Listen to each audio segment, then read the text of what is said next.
today I have with me this beautiful specimen of a man, Dustin, who's actually over in Santa Monica at the moment, but he owns a couple of studios here in Melbourne, Australia, and Dustin's definitely a guy that I've really respected in my journey in yoga. And what I've felt from him even before he even opens his mouth is that he's one of those annoying fuckers that just pops up into handstand, but then he's got this incredibly powerful physical practice. But then when you meet him, he's just got this warmth and this powerful sort of warrior energy. And I really do respect him for all the aspects that he encapsulates in his lifestyle. So I wanted you guys to meet beautiful Dustin. How you going, Dustin? I'm good. Thank you, brother. What an intro. Nice. Yeah. Thank you for having me. Yeah, man. Good to have you. So, man, I've been talking to a few dudes that I really respect and look up to in terms of really trying to pull out of them the real the journey that they've been on in terms of where they were before they began a mindfulness practice and where they are now, So I'd love to hear your story and whether you've always been a spiritual guru or whether it's something you just sort of fell into. Yeah, definitely not. I think, looking back to being back in LA brings a lot of memories back, because when I used to live here, around 15, 20 years ago, my lifestyle was a 180. I was working in nightclubs as a barman, and I had this dream of being a professional surfer, but my lifestyle was actually taking me the other way into late nights and partying and all the things that went with that. And I was making great money and all these things. And at the time I had this disaster. I broke my leg. I couldn't walk for a year. But in looking back, it was what I needed. It actually threw me into a complete 180 and sent me traveling. I got sponsorship. It went surfing around the world and became pro. So it changed everything. And now I come back and I have this different lens when I'm here. And instead of looking for the party and looking for women, I'm looking for yoga places and cool, like little pockets of organic goodness to hang out in and nature, and really appreciating so many different aspects that I didn't even look at before. So it's really, really cool. But yeah, it wasn't always mindfulness and meditation. I had a really long journey, I would say. I started surfing, as I mentioned, and I ended up settling in Melbourne after about 3.5 years. I met a beautiful girl who I married, Nova, who you know. Yeah. And also after living in Melbourne about a year, I put on a lot of weight. A little kind of goes with the story, but I put on a lot of weight, and coincidentally, what are we talking? Like how much? 20 kilos. Wow. So like I'm about 78, 80 now. So I was around 100 and 105 kilos ish. So were you like full tubsy? Like were you full fatty? Looking back at photos now, I'm like, who is that guy? But at the time, like, I didn't think so. I was like, I'm not fat. I was in denial, and it was kind of all over. So one of my good friends from Hawaii I grew up with, came to visit me and stay with me at my house in Melbourne. And I hadn't seen him for a good 2 years. I'd been traveling, hadn't seen him. Pick him up from the airport. He gives me a hug. He's like, what the fuck, bro? You're so fat. Like the first thing, like just tells me straight. I was like, I'm not fat. He's like, yes, you are. You're so fat. I've never seen you this fat in your life. What the fuck? You're coming with me to jiu-jitsu. I was like, I always wanted to try that. He's like, we're finding a club. We're going to go. And he had already been training jiu-jitsu for a while. And he didn't really have to convince me. I wanted to go. I was like, oh yeah, I've always wanted to try that. Let's go. I'll go with you. And so I went. He showed me some things. I was like, I'm ready. And I had a great time, but I got my ass kicked by like little kids, and like, it was humbling but fun. Yeah. And it was never negative, like, oh, like getting beat up. It was like, oh, tap out. That was interesting. How did you do that? That's so cool. And so I got really curious, and the original intention was just go get fit. And that happened pretty quick. And I got fully obsessed as a, as a side effect. I got fully obsessed with jiu-jitsu and just poured all my time and energy into it. And because of my situation of surfing and this and that, I had a financial position where I could do that. And I literally spent a few years where all I did all day, every day was train and study and get private lessons and study with the best people I could find and travel and do that.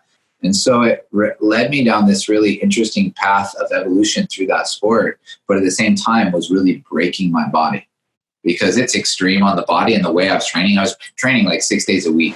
Crazy. Like a professional athlete. And we went on a trip, and when we got back, my wife wanted to start some fitness, and there was a hot yoga challenge. She went to Hot Box Yoga on Chapel Street. And this was years ago, like when it was the new hot studio that just opened. It was so cool. They're having all these opening specials. So she went, did 30 days. And every day for 30 days, she told me how amazing it was and how I needed to go.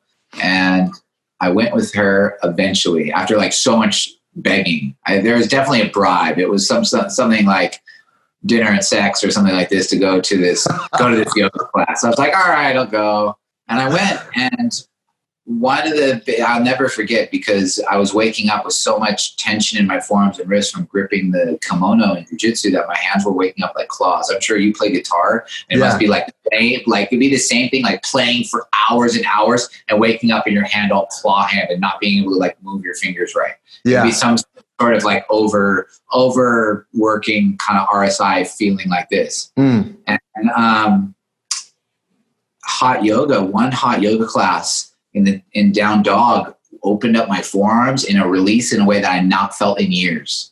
I was like, I walked out just being like, I sucked at that. It was one of the hardest things I ever did in my life. I was dying, and I'm an athlete, and little skinny ladies next to me are killing it. And I was like, I'm going again tomorrow. If my wife could do 30 days of this, I can. And so I just started doing a challenge. And, Chapel Street, Hot Box Yoga, that area, I was a little bit different compared to most of the guys that went there. And I also was a very different person. I was quite closed. I look at photos from me, and I saw a photo from my MySpace, like from back in that time. And I'm like wearing my backwards hat and dark glasses, and I'm giving the camera the finger. And I'm just like, who is that guy? Oh, man. And yeah, I did my first teacher training at Hotbox. She ended up sponsoring me for jiu-jitsu. She allowed me to train yoga, practice yoga every day. I promoted it to my team, and that was really a start of something amazing. So I started using yoga as my main supplement to jiu-jitsu, and that was the gateway inwards. Yeah. Even with my first teacher training that I did there with Jimmy Barkin, which was a hot yoga training, he made us read Paramahansa Yogananda's book and do mindfulness meditation and self-realization techniques. And so that started the path of really getting curious and going inwards. Yeah. Yeah. Love it, man. And I mean, what an interesting journey that is. Because so it seemed like you've always had some sort of movement practice, or you've always been, whether it's surfing, jiu-jitsu, yoga. So you've always had a physical practice of some sort. So your body was quite aware of it. But what I'd love to know is, in those days when you were partying, you were out chasing women and whatever else you're doing, and how full on did that get? Were you out getting on the gear? Were you drinking every day? I would drink, and being a barman, I had a very clear view of alcohol. I was the alcohol dispenser, not the drinker. Yeah. So I could take a few shots, and I have a very kind of high tolerance, and I don't I'm very controlled. You'll never see me sloppy. Yeah. And I never allow myself to get to that point. Never. I've been there like twice in my life when I was very young, didn't like it. I don't like that feeling. Yeah. I like to smoke weed.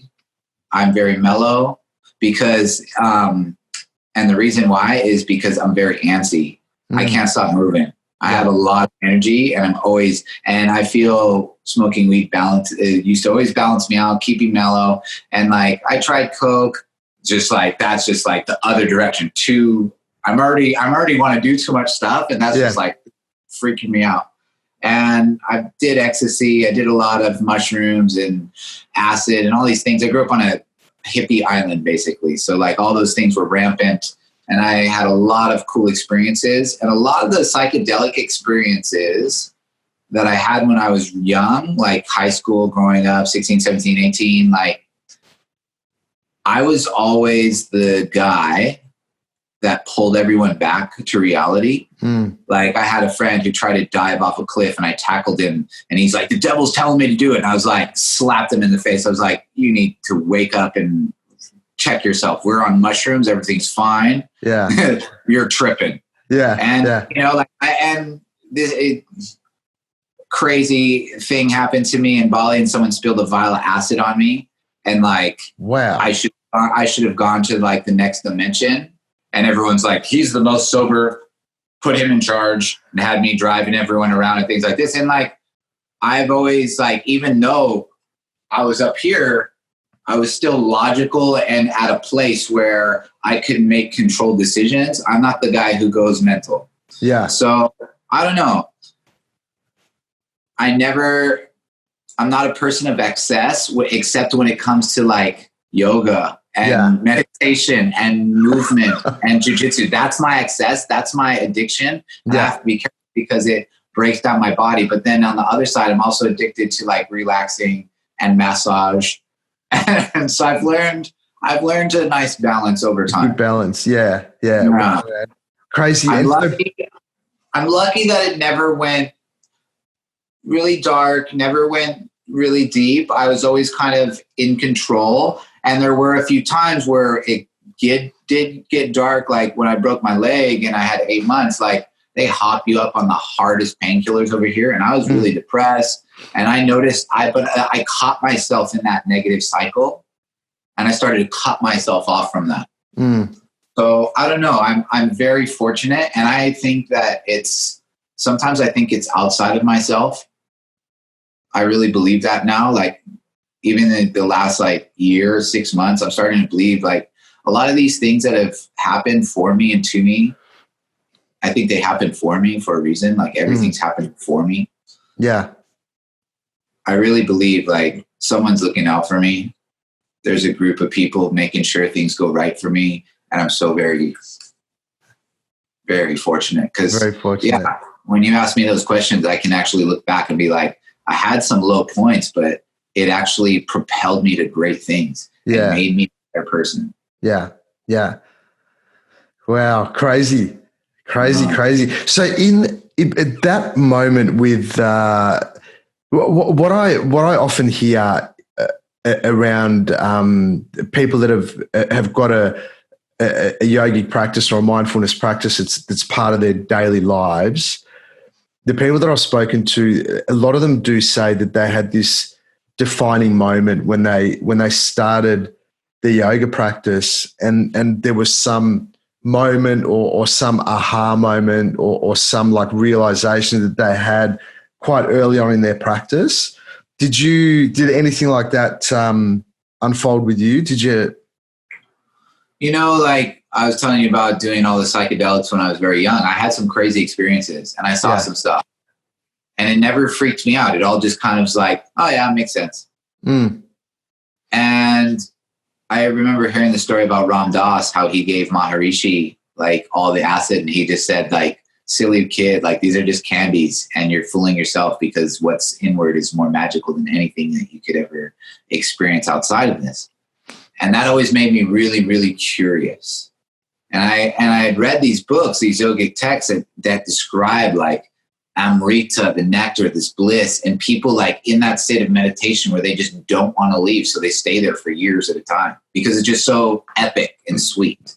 Like a feeling that you can tap into through focus and sensation that you create yourself that builds into be so ecstatic that you don't ever want to leave. Like that's pretty interesting. And ever since I read these stories, I always thought it was like crazy hippie shit, to be honest. But I started having these experiences in classes and a powerful teacher in my life has been Monica, for sure. Like, I remember she was one of my teachers at Hotbox when I first started yoga. Yeah. And she even says, like, she remembers what I used to be like. And she's like, you changed so much. It's crazy. And I have, because like I was so closed and hiding away. And when I opened my heart and started living from a place of feeling, like I remember there was this clear kind of defining moment where I realized that all these stories in my head were not actually what I truly felt and wanted in my heart. And the more that I just kind of like sit with the feeling of what should be right and what feels right. And like, someone's like, how do you know when it's right? It's like, how do you know when something's true? Well, you know when something's not if you really listen. You can try and lie to yourself and say, oh, I want it to be the truth. And you can fool yourself. But deep down in your heart, there's a little voice, a little knowing. If you just let everything be and sit with it, it's there. Yeah. And the more I live from this place,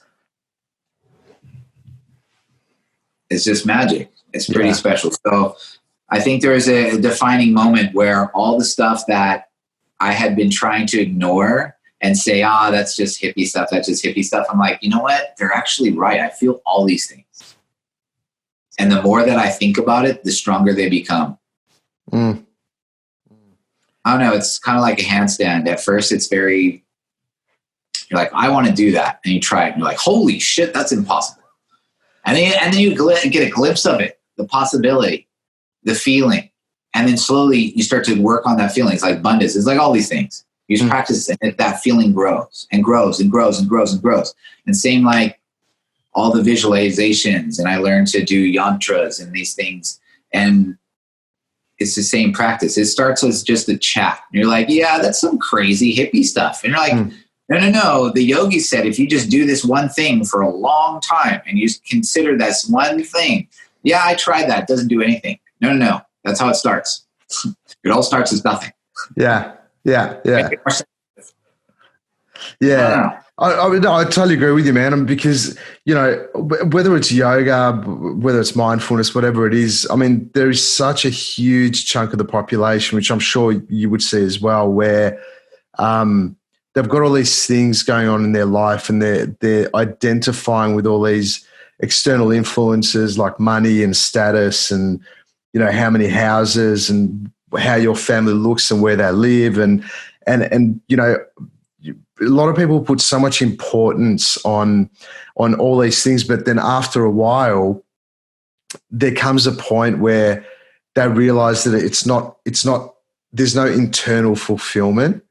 And that's where I find where a lot of people start to really explore something that there's this thing inside them. They're like, wow, like I need to find something here, whether it's, and then they go on the search, you know, and that's usually when yoga usually pops up for so many people.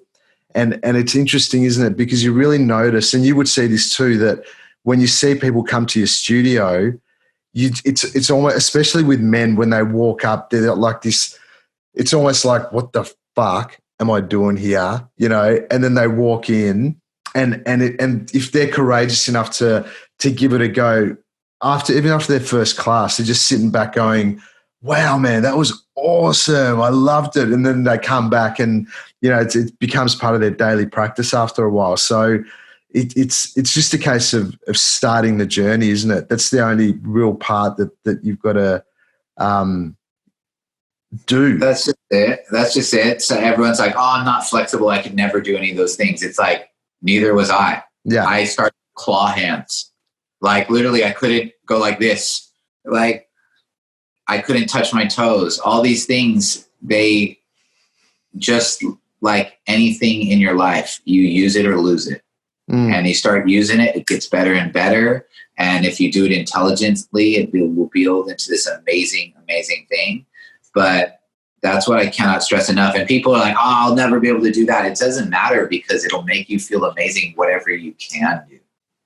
And that's what I've been in all of my classes that I've been teaching and I will continue to teach. Is one thing that I'm really trying to stress because I love challenging poses. I love hard asana. I love handstands, arm balances, peak poses, challenging myself, pushing the limits of mobility and flexibility. Do I think everyone needs that in their life? Definitely not. Do I think that's yoga? It's a form of it, but it's not a definition of it or a status or a symbol of proficiency in my mind whatsoever. What a proficient yoga practitioner in my mind is someone that honors their body and practices with intention and purpose. They're doing it for a reason. They want to have a spiritual, energetic experience, to tap into the humanness, to feel better in their body, to have flexibility, strength, mobility. They want something. So as long as they're practicing with purpose and they have intention behind it, that's a symbol of an intelligent person, and they're going to honor their body, and that'll naturally lead you deeper towards these other tools that are all shown. And I think that's where it starts. For me, it was very physical just to begin. I had no desire to go anywhere energetic or talk about heart chakra or chakras or any of the hippie weird stuff. And now I'm like, give it all to me. I want to know more. I've gone, so I keep going deeper, and the deeper I go, the weirder it gets and the cooler it is. Like, it's amazing. Yeah. Yeah. So I was going to ask you like quite a loaded question, and I'd be interested to see how you answer it, but what's your view on men these days, your general view on the men population? There's so many different kind of little sectors, so it'd be really hard just to go in general. What do you reckon the normal dude or the average man is what, I mean, what are they searching for, and what are they lacking? So in general, like we're talking like, and it's hard because really I associate within my circles of like this stuff. So it's hard for me to, but then I see it and I hear it.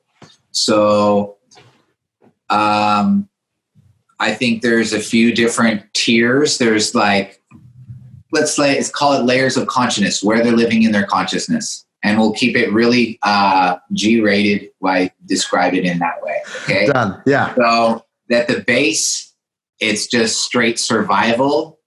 Need money. I need food. I need to have sex. Yeah. Move up.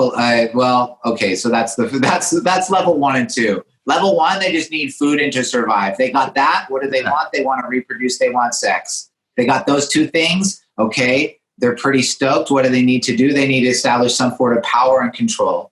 They're living in their lower 3 chakras.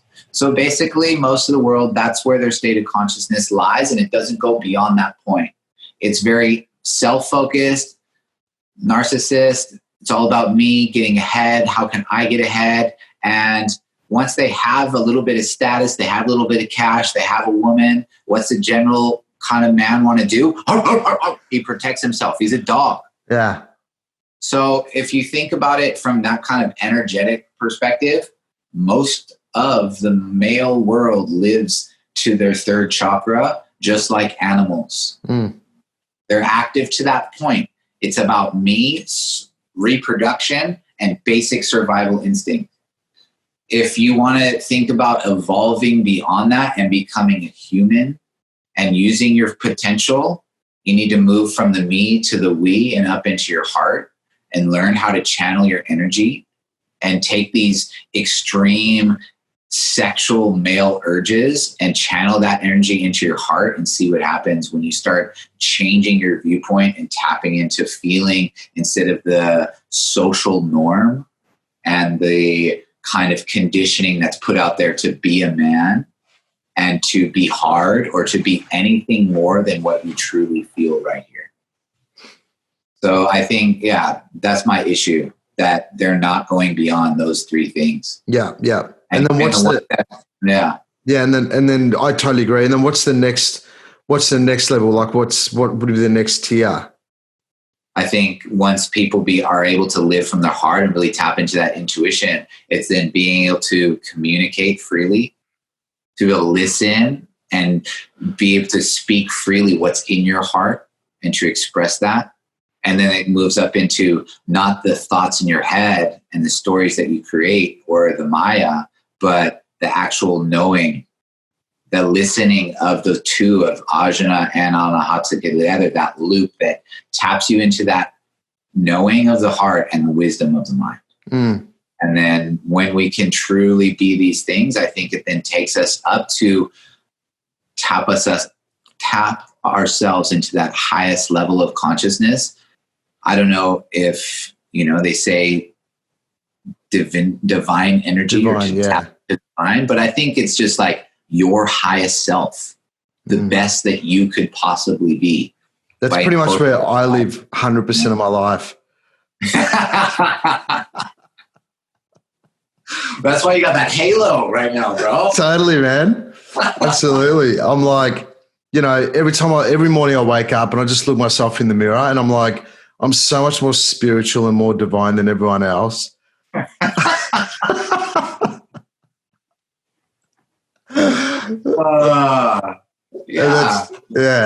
Of course. But it's like, but the most beautiful thing is, like, you start to realize what's within you, and it doesn't make you like that. The people that are truly tapped in, the people that are truly divine energy, that divine being, what are they? You feel nothing but pure love. Yeah. And acceptance. And around them, you feel nothing but light. And so when I think of tapping into that energy, that's the feeling I want people to have. And really, I think more than ever, it's about people tapping into their heart. Yeah. We all know people that live in one of those bottom three chakras. They're all about the power. They're all about the me. They're all about the sex. Or they're all about just making money and doing what they need to do to live. Yeah. And it really is a gift as well, I guess, I've seen it unfold a number of times where people, and I've gone through that journey myself, and I still sometimes head back into that not, I wouldn't call it lower, but I still, there is an aspect of me which still sometimes steps into that. Yeah. And lives in that space. But it's such a beautiful thing. Well, when you see someone else or even notice yourself peek through that hole and start to realize that, oh, wow, like, fuck, man, there's this whole beautiful thing out here, which I can just draw into my physical world at a moment's notice. And and you know what, that's probably what I love about this whole mindfulness lifestyle and the yogic philosophy is that it gives you that vehicle to really have a peek into this other a high level of consciousness, and then ultimately it's up to you whether you want to live there or not. Because some people are just like, you know what, I don't want to live there. Like, I'm not ready for that, and they just go back to rooting, sticking their dick in and eating and building houses.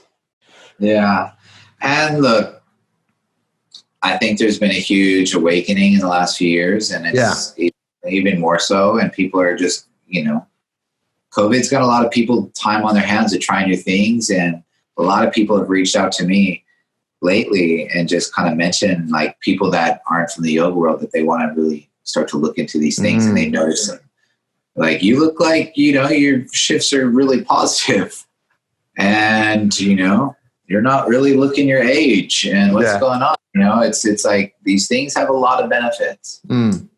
So I do it because I'm following my heart, and literally the more I just kind of surrender to what presents itself in front of me. Like, I'm not laying down.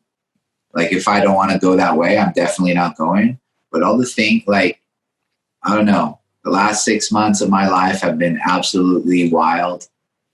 Hell, the last 5 years have been just freaking bonkers, gotta say. But ever since we opened Warrior One, but this last year especially, and it's only going to get a little more mental as this year goes on. So yeah. So where are you at now? Where's your journey taking you to now? Say as much as you can say, I'm unable to discuss any portion of my work whatsoever. So that's what I can say now. Yeah. Yeah, it's a big surprise. And when it comes out, I'm I'll be able to talk about it freely. But until then, I literally cannot say a word. But I'm assuming it's a good thing. It's so positive, and it's allowing me to speak this message that I just shared with you with the audience that needs it the most. Yeah. Yeah. And so I can't wait to do that and to share what it is. But until then, it's top secret. Nobody knows nothing. I don't even know nothing. It's top secret. Yeah. And what is it like? Will this new project be out this year or? Hopefully. With COVID, it's hard to say. Fingers crossed. I pray. I hope. I hope. Yeah. So yeah, that's just it. Like, and thank you for having me on, because this is the message I want to share with other people, with the guys especially. That's something I'm really into, getting more guys into, because it's helped me so much. Yeah. And I had so many misconceptions that yoga truly was foo-foo, girly, weird, hippie stuff. Me too, man. I was I will never go do that. It is so weird. The only reference I had of yoga was I saw literally like dreadlock hippies doing like crazy weird moves on the beach. That's yoga. I never do that. That's just weird. And I'm so very glad that I was wrong, and then I tried it, and because it's absolutely changed my life for the better and allowed me to meet amazing people. And I can't wait to see where it takes me in the future. Oh, dude, love it. Just before we go, one last question I'd have for you is, if you think back over your journey, and if it's yoga related, great. If it's not, it's not. But going back over your journey, is there just one defining moment where that really encapsulates you transforming from a certain version of you to a higher version of you, a higher aspect of you? What jumps out?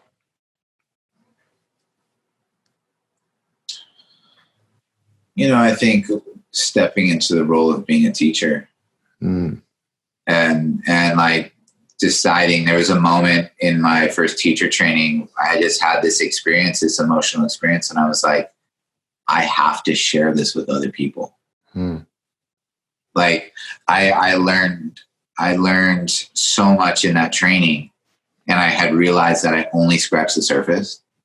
Like, it wasn't like, oh, the things now. I was like, I know nothing. And this is amazing. Like, I was so happy.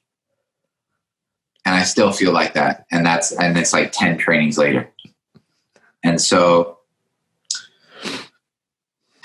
that defining moment was just realizing that this path is endless. And then it was just discovering, like, this is what I'm meant to do. It's teaching yoga, mindfulness, movement. It's teaching this message of connecting to your heart. That's what it is.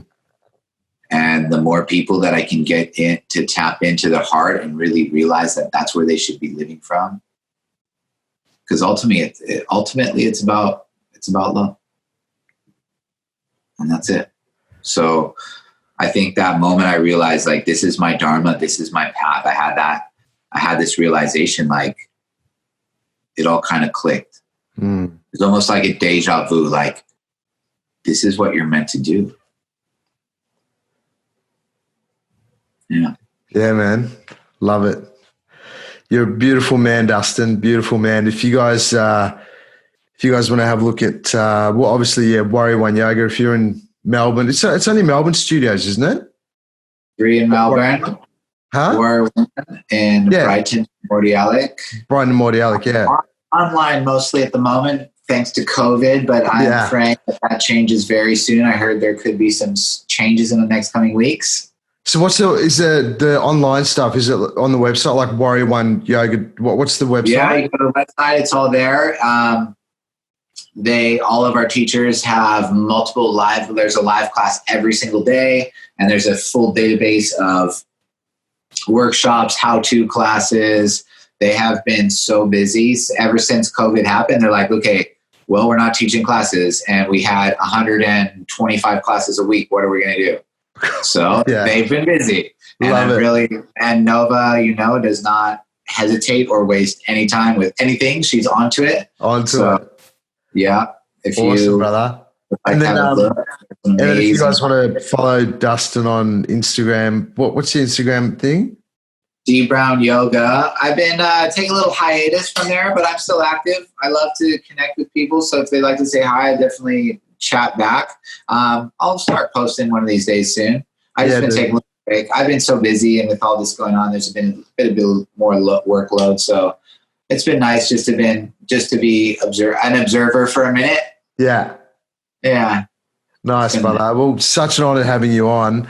And I guess, you know what, just one more thing. If there's a dude watching this, like a guy watching this, and he's just stumbled onto this interview, and he's looking at this beautiful man, not me, but Dustin, and he's like, you know what, I'm really relating to this dude. He's really giving me some good info. Or good guidance. Like, what guidance would you have for men that are probably in that space where they're searching and they're seeking?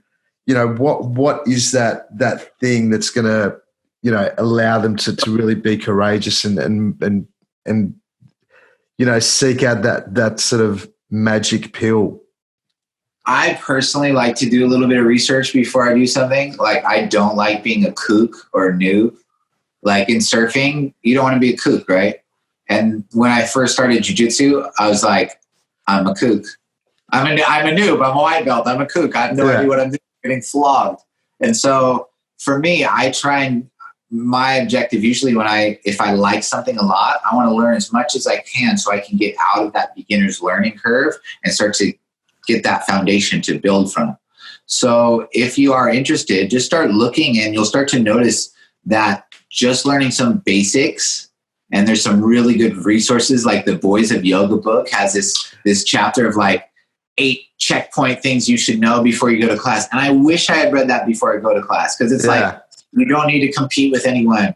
And no one's going to ask you to do this. Wear something comfortable. It's just like, know before you go a little bit, have that little awareness of what to do so that your experience is the best it can be.